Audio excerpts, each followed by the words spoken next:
ನಮಸ್ಕಾರ ಸ್ನೇಹಿತರೆ, ನಿಮ್ಮೆಲ್ಲರಿಗೂ ನಮ್ಮ ಶೋಧ ಚಾನಲ್ಗೆ ಸ್ವಾಗತ. ನಮ್ಮ ಯೋಗ ತರಗತಿಯಲ್ಲಿ ಸುಮಾರು ಆಸನಗಳನ್ನ ನೀವು ಇದುವರೆಗೆ ತಿಳ್ಕೊಂಡಿದ್ದೀರಾ. ಇನ್ನು ಇವತ್ತಿನ ಆಸನಗಳು ಯಾವುದು ಅಂತ ನಾವೀಗ ನೋಡೋಣ ಬನ್ನಿ. ಬಂಧುಗಳೇ, ಈ ದಿನ ಯೋಗಾಸನ ಕಾರ್ಯಕ್ರಮಕ್ಕೆ ನಿಮ್ಮೆಲ್ಲರಿಗೂ ಸ್ವಾಗತ. ನಮ್ಮ ಹಿರಿಯ ಯೋಗ ಬಂಧುಗಳು ಆಗಲೇ ವಾರ್ಮಪ್ ಮಾಡಿ ಸಿದ್ಧರಾಗಿದ್ದಾರೆ. ಸೇತುಬಂಧ ಆಸನವನ್ನು ತೋರಿಸ್ತಾ ಇದ್ದಾರೆ ನಿಮಗೆ. ಸೇತುಬಂಧ ಆಸನ ಇದು ಯೋಗದಲ್ಲಿ ಅತ್ಯಂತ ಉತ್ತಮವಾದಂಥ ಆಸನ ಸ್ಥಿತಿ.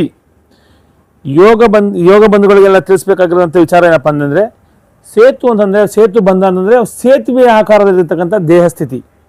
ನೋಡಿ, ಎರಡು ಪಾದಗಳನ್ನು ನೆಲದಲ್ಲಿ ಇಟ್ಟು ಎರಡು ಮಂಡಿಗಳನ್ನು ಬೆಂಡ್ ಮಾಡಿ ಎರಡು ತೊಡೆಗಳನ್ನು ಸಹ ಮೇಲೆತ್ತಿದ್ದಾರೆ. ಸೊಂಟಕ್ಕೆ ಒಂದು ಸ್ಟ್ಯಾಂಡ್ ಮಾಡಿದ್ದಾರೆ, ಕೈಗಳು ಸ್ಟ್ಯಾಂಡ್ ಮಾಡಿದ್ದಾರೆ, ಸೊಂಟವನ್ನು ಮೇಲೆತ್ತಿದ್ದಾರೆ. ಸಂಪೂರ್ಣ ಭಾರ ಭುಜದ ಮೇಲೆ, ಕತ್ತಿನ ಮೇಲೆ ಇದೆ. ಶಿರಭಾಗವನ್ನು ನೆಲಕ್ಕೆ ಹಾಕಿದ್ದಾರೆ. ಶಿರಭಾಗವನ್ನು ನೆಲದಲ್ಲಿ ಕಾಣ್ತಾ ಇದ್ದೀರಿ. ಈ ಶಿರಭಾಗವನ್ನು ನೆಲಕ್ಕಿಟ್ಟು ಇಡೀ ದೇಹದ ಭಾರ ತೋಳ ಮೇಲೆ ಬಿದ್ದಿದೆ. ಹಿರಿಯ ಯೋಗ ಬಂಧುಗಳು 30 ನಿಮಿಷದಿಂದ 30 ಸೆಕೆಂಡ್ನಿಂದ 1 ನಿಮಿಷ ತನಕ ಸ್ಥಿತಿಯಲ್ಲಿ ಇರ್ತಾರೆ. ಇವರು ನಿರಂತರ ಅಭ್ಯಾಸವನ್ನು ಮಾಡಿದ್ದಾರೆ. ಎಲ್ಲರೂ ಮಾಡ್ಬೋದಂತಹ ಆಸನ, ಅತ್ಯಂತ ಸುಲಭವಾದಂತಹ ಆಸನ. ಇದು ಭಾಳ ಉಪಯೋಗಕಾರಿಯಾದಂತಹ ಆಸನ.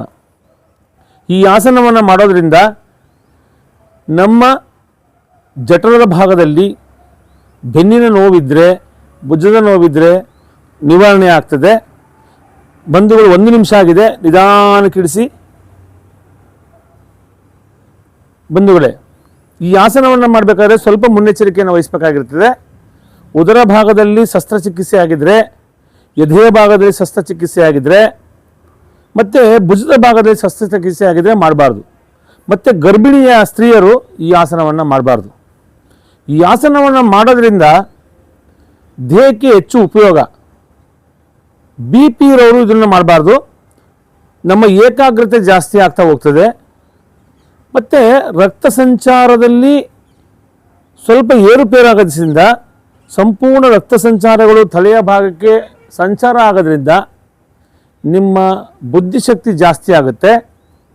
ಮತ್ತು ಈ ಆಸನ ತೊಡೆಗಳು ಚೈತನ್ಯಗೊಳ್ತವೆ, ತೋಳುಗಳು ಚೈತನ್ಯಗೊಳ್ತವೆ, ಪಾದಗಳು ಚೈತನ್ಯಗೊಳ್ತವೆ. ಈ ಆಸನವನ್ನು 30 ಸೆಕೆಂಡ್ನಿಂದ 1 ನಿಮಿಷ ತನಕ ಪೊಸಿಷನ್ ಇರಬೇಕು. ಇನ್ನೂ ಒಂದು ಬಾರಿ ನಮ್ಮ ಬಂಧುಗಳು ನೋಡ್ತಾ ಇರಿ. ಬಂಧುಗಳೇ, ಪೊಸಿಷನ್ ತಗೊಳ್ಳಿ. 2 ಮಂಡಿಗಳನ್ನ ಕೂಡಿಸ್ತಾ ಇದ್ದಾರೆ. ಸಾಧ್ಯವಾದಷ್ಟು 2 ಮಂಡಿಗಳನ್ನ ಕೂಡಿಸಿ ಮಾಡೋದ್ರಿಂದ ಜಾಸ್ತಿ ಉಪಯೋಗ ಆಗ್ತದೆ. 3 ಜನ 3 ಪೊಸಿಷನಲ್ಲಿ ಇದ್ದಾರೆ. ನಮ್ಮ ದಾಸಪ್ಪನವರು ಒಂದು ಪೊಸಿಷನ್ಲಿದ್ದಾರೆ, ದಿಕ್ಕಿನಲ್ಲಿದ್ದಾರೆ. ಶೋಭಾ ಅವರು ಒಂದು ದಿಕ್ಕಿನಲ್ಲಿದ್ದಾರೆ. ಪಳನಿ ವೇಲು ಅಣ್ಣನವರು ಒಂದು ದಿಕ್ಕಿನಲ್ಲಿದ್ದಾರೆ. 3 ಪೊಸಿಷನ್ ನಿಮ್ಗೆ ಗೊತ್ತಾಗಲಿ ಅಂದ್ಬಿಟ್ಟು 3 ವಿಧದಲ್ಲಿ ಒಂದೇ ಆಸನವನ್ನು 3 ಹ್ಯಾಂಗಲಲ್ಲಿ ತೋರಿಸ್ತಾ ಇದ್ದೀವಿ. ಈ ಆಸನವನ್ನು ನೋಡಿ, ಇನ್ನೂ ಒಂದು ಮುಂದುವರೆದು ಏನು ಮಾಡ್ತಾ ಇದ್ದಾರೆ, ತುದಿ ಬೆರಳ ಮೇಲೆ ನಿಂತಿದ್ದಾರೆ, ಹಿಂಬಡಿಗಳನ್ನು ಎತ್ತಿದ್ದಾರೆ. ಹಿಂಬಡಿಯನ್ನು ಎತ್ತರಿಸಿಂದ ನಮ್ಮ ಯಾವಾಗ ಮನುಷ್ಯನ 2ನೇ ಹೃದಯ ಅಂತಂದರೆ ಕಾಪ್ ಮಸಲ್ಸ್, ನಮ್ಮ ಯಾವಾಗ ಕಾಪ್ ಮಸಲ್ಸ್ ಆಕ್ಟಿವ್ ಆಗುತ್ತೋ ನಿಮಗೆ ವೆರಿಕೋಸ್ ಸಮಸ್ಯೆ ನಿವಾರಣೆ ಆಗುತ್ತೆ. ಹೃದಯದ ರಕ್ತ ಸಂಚಾರ ಈಸಿಯಾಗುತ್ತೆ. ನಿಧಾನಕ್ಕೆ ಇಳಿಸಿ. ಈ ಆಸನವನ್ನು ನಿರಂತರ ಅಭ್ಯಾಸ ಮಾಡಿ. ಭಾಳ ಉಪಯುಕ್ತವಾದಂಥ ಆಸನ. ಸ್ನೇಹಿತರೆ, ನೋಡಿದ್ರಲ್ಲ ಇವತ್ತಿನ ಆಸನ ಸೇತುಬಂಧಾಸನ. ಇದರಿಂದ ಉಪಯೋಗಗಳೇನು ಅಂತ ತಿಳ್ಕೊಂಡಿದ್ದೀರಾ.